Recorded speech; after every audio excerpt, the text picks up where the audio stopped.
This program is sponsored in part by the National Catholic Society of Foresters.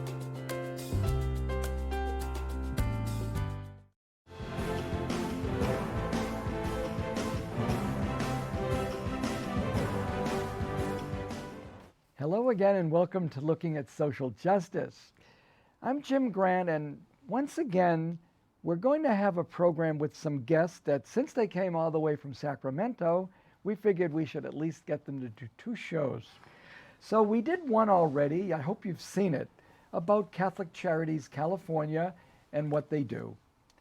But today we want to visit with them again while they're here in town to have them tell us about one way that they fund the effort that they do the rest of the year with pilgrimages to 7 wonderful destinations all across the world. So let's introduce our guest again. We've got Shannon Lahey, who is the Executive Director of Catholic Charities California, based in Sacramento. I wonder, Shannon, could you just reprise briefly a little bit about yourself and Catholic Charities California so that those who haven't seen the other program will know who you are and why you're here today. Great. Thank you, Jim, and thank you for inviting us to be here for the second show. I really appreciate it. So I'm Shannon Lahey, the Executive Director of Catholic Charities of California, and we represent the 12 local Catholic charity organizations throughout the state. Altogether, we serve about 1.5 million people every year. We have offices in 30 counties in the state. So it's a statewide network of the Catholic charity organizations. We are so glad that we have a very wonderful affiliate here in the Diocese of Fresno, which is headed by Jeff Negretti. Catholic Charities, Diocese of Fresno, we want to thank you not only at Christmas time, not only at Thanksgiving when there's this major effort to do immediate need for those who need help with the holidays, but all year long, and much of it supported and funded by Catholic Charities California. Claire, can you just say a little bit about yourself and why you might be here today? So my name's Claire Perez. I've worked at Catholic Charities doing a couple different things for a while, but I started in 2017 working full-time on the pilgrimages when Shannon decided to start this new program. So Shannon, how was it that with all that was going on already, with all the commitments and advocacy and support and all the funding that you need to seek, how did the idea of a pilgrimage ministry program come into your mind? Okay. Well, I'm always looking for ways to increase our funding sources because there's never enough resources to help all the people that come to our local Catholic charity agencies for need. Right now, we're super concerned about the growing homeless problem. So, and when a recession hits, it even makes it more difficult, and we even need more resources. So, years ago, when Claire was, how old, Claire? I think I was 12 or 13. 12 or 13. My faith sharing group went to walk the Camino de Santiago. And Claire's mom was part of my faith group, and she brought Claire. So Claire and I we went on pilgrimage years ago. I don't even remember what year it was. It seemed like I didn't have any gray hair back then. I know that. It was a long time ago. So we walked it, and I loved the experience, and I've been on other pilgrimages, and every single one I've been on, it's just really changed my life. So the idea came to me like, wow, what if we offered pilgrimages, and instead of using a Catholic travel agency, we can do the work, and we can, hopefully create this win-win situation where someone's helping us, and we're also giving them an experience that changes their lives, and a true faith experience. And so that's how the idea came about. And I called up Claire and said, Claire, what did I say? she sent me a text and she said, I have this crazy idea to offer pilgrimages. Do you want to help me? And I started working like the next week. I was in the office and we started. Yeah, we started. So were you perhaps working in another office somewhere, or how No. did she catch you available? So I actually was in college, and I, was on a collegiate rowing team and was thinking about potentially not continuing to do that. And at the same time, I was thinking of, stepping back from rowing. Shannon texted me, and it kind of was the perfect, I don't want to say excuse, but the perfect, thing I needed to transition out of my kind of athletic career and into more of my professional career. And so for the first year, it was really just about figuring out how we were going to do it. And so I just really worked whenever I wasn't in class, I was in the office. And Wow. 4 years later, it's still going. Yeah, we started in May of 2017. Mm-hmm. And we just did the Camino de Santiago, was the only one that we offered at that time. Mm-hmm. And now we have 7 different destinations. Okay, so you had personally done the Camino yourself. Yes. How much of it did you do? The first time with the prayer group? Yeah, we just did the final Wow, leg. nice. We did the final leg. And then we all went to Rome together.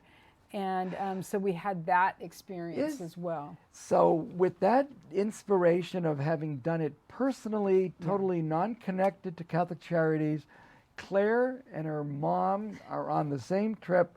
Then she becomes the easy connect to, let's make this something for Catholic Charities. In the meantime, she had Oh, man. interned at Catholic. She had Yeah. interned with me, so she was very familiar with Sure. the way I work. So this is exactly an example of grace just Yeah. working its way, because that you would have been already experiencing the power of the pilgrimage, and then deciding that Shannon thinks, but you're the one who could make it happen. This is really amazing. I'm kind of excited about the Camino, not that I did it, but I've had friends who have done it. Deacon Bill Lucido at the Newman Center, every year that it's the anniversary of the Camino, he reminds me it's 5 years. I go, really?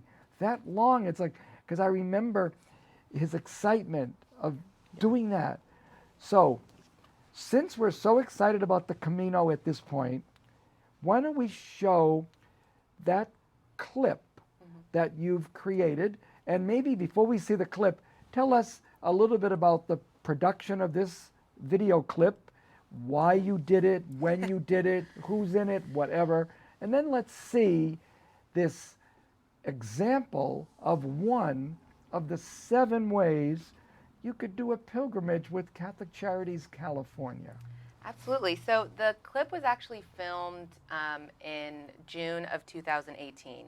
That was kind of a pivotal year for us. It was the year that we were really starting to pick up and grow. And so we thought, why don't we make, videos that could be used as advertising and marketing for us? So we actually had 2 people fly to Spain, and we wanted to give people a glimpse of what our pilgrimages look like actually day to day. So it's a lot of scenes of the Camino. There's real pilgrims in Santiago at the conclusion of their walk talking about their experience. So it's an interesting little clip. Oh, it is beautiful. Let's see if you like it, Jim. Let's run the clip.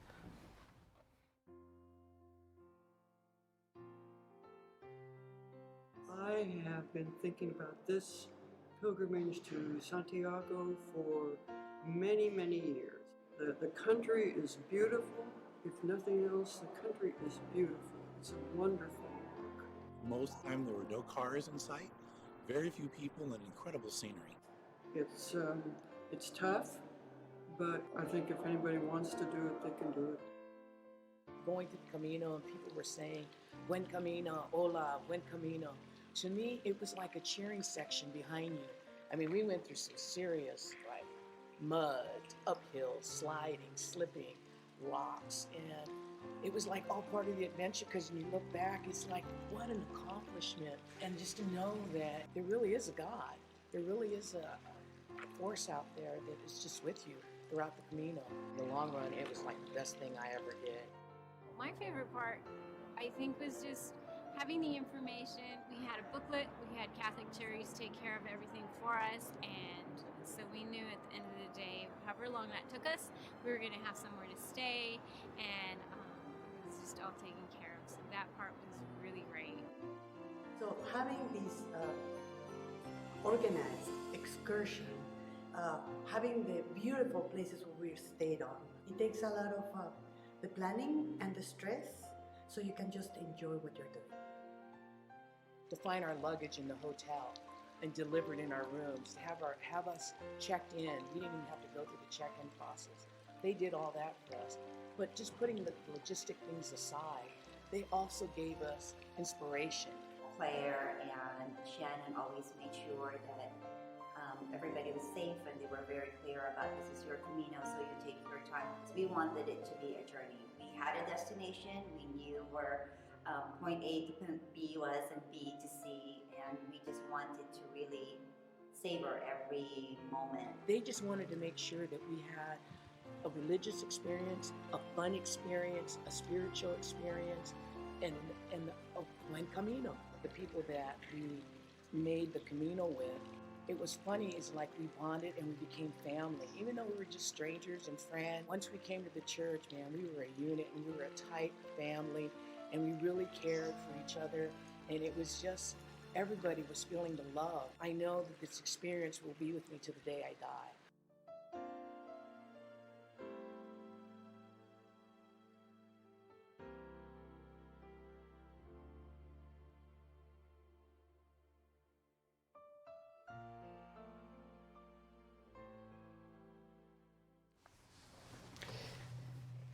So this is your major trip, but there's 6 others. But let's stay with this one for a minute. Tell us about how they might go to register for it or to get more information about it. You've got some websites, some Facebook, you've got some information. Let's look at it and walk us through how they'll be in touch, Claire. Yeah, so all of our information obviously is on our website, which again, we're redesigning our website. It's going to, be live the second week of January.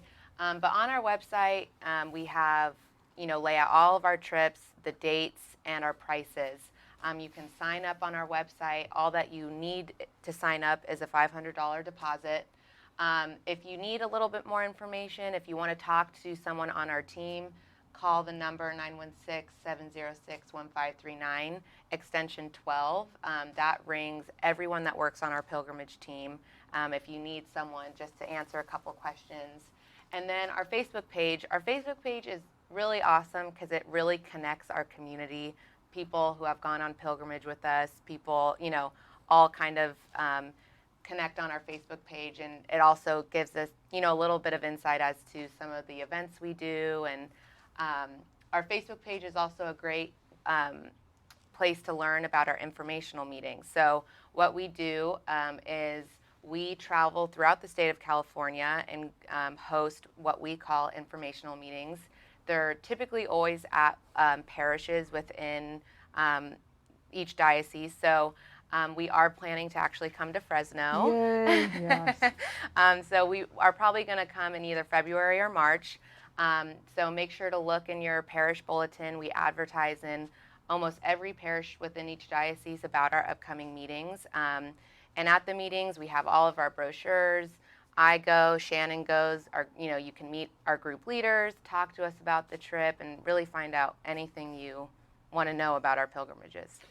We did find out that one person's already gone from Fresno, which is Yes. our inspiration to think many others might follow her. Yes, so Jessica was actually one of the very first pilgrims we had. She did the Camino de Santiago in 2017. I think she was on our very first pilgrimage, first or second. She was one of our first. So Nice. yes, we actually have such a large community of people from all over the state. So it's pretty amazing that people have really taken to this program. Right. Anything else to say about the Camino before we shift to another trip and to the other 5 trips? Oh, Well, gosh. I just want to say something about not only the Camino, but it applies to all of our trips. We do small groups. So they're usually never more than 15, 17 people is Oh, like nice. max. Oh, So, and we also emphasize that everyone's free to be with the group if they want, but they're also free to do their own thing. And so you get the best of both worlds Oh, with nice. us. And we just want to make it a great experience for everyone without making them feel compelled to do. It's a religious experience, so people want to be alone if they want to be with the group. If they, that's our philosophy with our pilgrimages. Small group, and you kind of have control over what you want to do. Well, your pilgrims who spoke on that clip were ecstatic over the experience. Yeah. So it does sound like a distinct winner.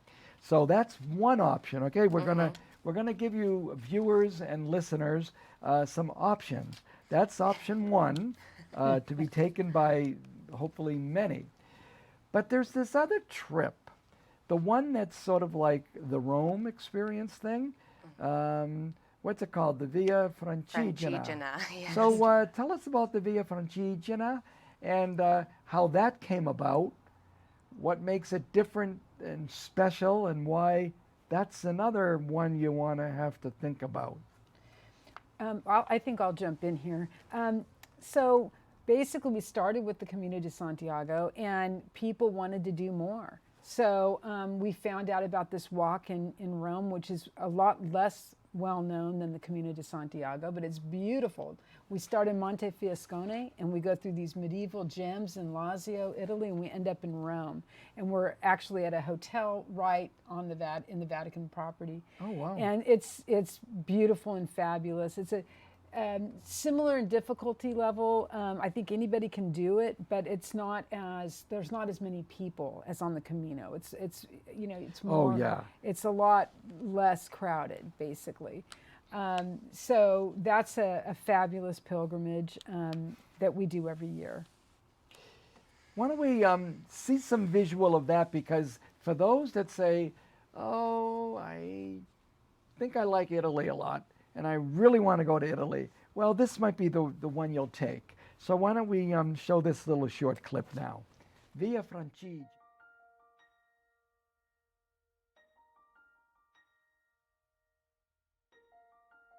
So I decided to go on the trip because I did read about it in the bulletin and I was just intrigued about it. And it was a pleasant surprise when Siobhan decided to join. It's easy for me to go to church every Sunday and have that part of my routine, but to try and broaden your faith and your perspective and your spirituality, I think you need to take yourself out of your comfort zone. I think a benefit to it was kind of showing me that I could do more than what I probably thought I could. At the end of the day, I really felt a sense of accomplishment. So when the next day came, I wasn't going, oh my gosh, I can't do this. It was more, I've done this yesterday, I can do it today, and I'll do it till the end of the pilgrimage. That was my goal. Even though both Siobhan and I have been to Rome before, when you walk in and you see St. Peter's Basilica, it's just magnificent. It's beautiful. This is where the pilgrims were actually ending their journey. Catholic Charities did such a great job in making sure once we got there, everything was taken care of, right? So the hotel was set up, the luggage was in the room, they had pre-scoped areas for aperitivo, for dinner, we had community drinks. I was very pleasantly surprised by the sense of community I felt was built between Catholic Charities and the pilgrims on the trips. So for people who would be thinking about a pilgrimage, I would say just go. Just keep an open mind on going on a spiritual journey that can enrich you in ways that you probably wouldn't imagine. So don't hesitate, take that challenge, and go for it.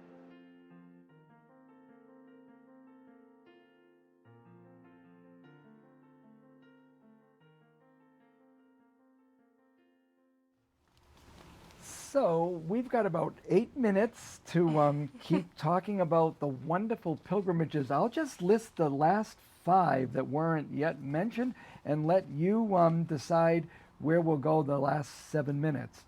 Well, there's this Way of St. Francis, obviously of Assisi, early Christian monastery, monastic sites of Ireland. Well, I've been to Ireland. I'd go there again. Catholic Cuba, awesome. Footsteps of the Mexican martyrs, and finally, another add-on to a Rome trip, a Rome pilgrimage. Where would you like to tell us some more about which ones of these are things we need to remind people about? Okay, well, the first point I think I'd like to make is that not all of these are walking pilgrimages. The only walking pilgrimages are the Camino, the Via Francigena, and the Way of St. Francis. Cuba, Ireland, and Mexico are more like a traditional tour. We provide ground transportation in between the places that we go. The other thing I just wanted to make before I turn this over to Claire is that we started in 2017 in May. We have pilgrims that have already gone on 4 pilgrimages with us. Wow. And we have an annual Christmas party now in Sacramento. And half of the people that came, about 40 people, came from out of town. Wow. And got a hotel and spent the night, which because it's a family. Wow. We've become family. We really have. So it's really a positive experience, and you get to know, you become lifelong friends with new people that you meet. Mostly 99%, I'd say, are Catholic. Mm-hmm. So we're meeting Catholics from all over the world, really, and a lot in California. So now I'm going to turn this to Claire. I think just what I'll say about our pilgrimages is, we are really small. We're a team of 3, and so. Wow. Announcing a new pilgrimage it's a very big undertaking for us. I mean, the exploratory stuff, finding accommodations, finding transportation, figuring the whole thing out is a big undertaking. So I think the fact that we offer 7 pilgrimages is something that we're all very proud of. And the big jump for us was going into non-walking pilgrimages, because that was just a completely different just realm of travel. So we started with Ireland with Monsignor Murphy. He's a priest that Shannon and I both know very well, and we decided to tour Ireland and visit early Christian monastic sites throughout Ireland. And Monsignor Murphy, was there as our spiritual guide and leader, and also could offer a lot of historical knowledge that he knows about these topics, which was an amazing trip. Actually, we're going to be offering that again in July of this year. Mexico is also with Monsignor Murphy. He wrote a book about the Mexican martyrs and really helped us facilitate that trip, had the knowledge, knew where to go. So, he was a huge help in getting that off the ground. And then I think Cuba was something, it was just kind of unknown, and people, not a lot of people were going to Cuba. So we thought, why not? Let's figure it out. And so. And when we go, we meet with the local Catholic Charities there. Oh, wow. And we go to churches and meet with the priests, and they appreciate it so much because they've been suppressed for years, and they love it to see us celebrating Mass with them. So. Just side point, what kind of Catholic life is there now in Cuba? Well, it's not as robust as it is here, but so the churches will have typically like 1 Mass a week. Yes. Something like that. But they're starting to, there's a little bit more freedom now than there was, and wonderful. They really appreciate the support. I bet. It is. It's wonderful. Wonderful. And they've got beautiful churches there, from Spanish colonial churches. So Nice. the ones that haven't been, taken over, I mean, some of them are still used as churches. So we've had pilgrims also, not only that have gone on many pilgrimages, but we've had people that bring their kids. We've had mothers and daughters, fathers and sons. We've had families. We've had single people. We've had a woman as old as 84 do a walking pilgrimage, and she was able to walk the whole thing Wow. without problem. If you can't walk the Wow. whole thing on a walking pilgrimage, we'll give you a ride. So we're there to help. Oh, man. So don't let anything hold you back. Age, anything. If you want to go on a pilgrimage, please, we'll work with you to make sure it's the best experience you could ever have. Did you want to add anything to that? The website again, let's post it and then talk through it, Claire. Yeah. So our website, again, we don't post our day-to-day itineraries on the website. But if you click, request more information, that sends a direct message to us in which we will send you an email with all of our detailed brochures. You can find out our dates. You can find out our pricing. Just go to the website. It really has all of our information. If you'd like to talk to someone, which we completely understand, signing up for a trip is kind of a big deal. If you need someone to talk to, answer your questions, call 916-706-1539, extension 12. That rings everyone that works in our pilgrimage program. And then our Facebook page is, very visually just a great place to go to look at, we started live posting on our pilgrimages, so we post almost every day now while we're on pilgrimage with pictures of our groups and what we're doing. So it's really interactive for people who are thinking about going on a pilgrimage. And if you're not thinking about going on a pilgrimage because you can't for whatever reason, if you want to donate to us to support a priest or a deacon or somebody that can't afford to go on a pilgrimage that really wants to, that's another option. Mm-hmm. And our website, you can contact Claire if you're interested in doing something like that too. We've got a minute, so I'll give you 15 seconds each. Claire, a final thought, 15 seconds. Oh gosh, we've grown this pilgrimage program so much, and I think it's such a treat to see the community that we've built. I mean, truly, we've had, like Shannon said, we've had people go on 4 pilgrimages with us. So couldn't be happier with how the program's doing. Obviously, we rely on people, coming on our pilgrimages. So if you're thinking about it, if you're nervous, if you're not sure, contact us. We'd love to have you join us. In the last 30 seconds, I just want to say thank you both, Shannon and Claire, for coming from Sacramento to tell us not only about the great work you do 24/7 at Catholic Charities California, but these 7 inspirational pilgrimages that will help us support Catholic Charities California, but also have a shot in the arm for our own faith, also get away from this country for a good time, go to a nice place, and have a pilgrimage. Thank you for being here. God bless. We'll see you next week. Don't know the show yet, but it'll be something exciting.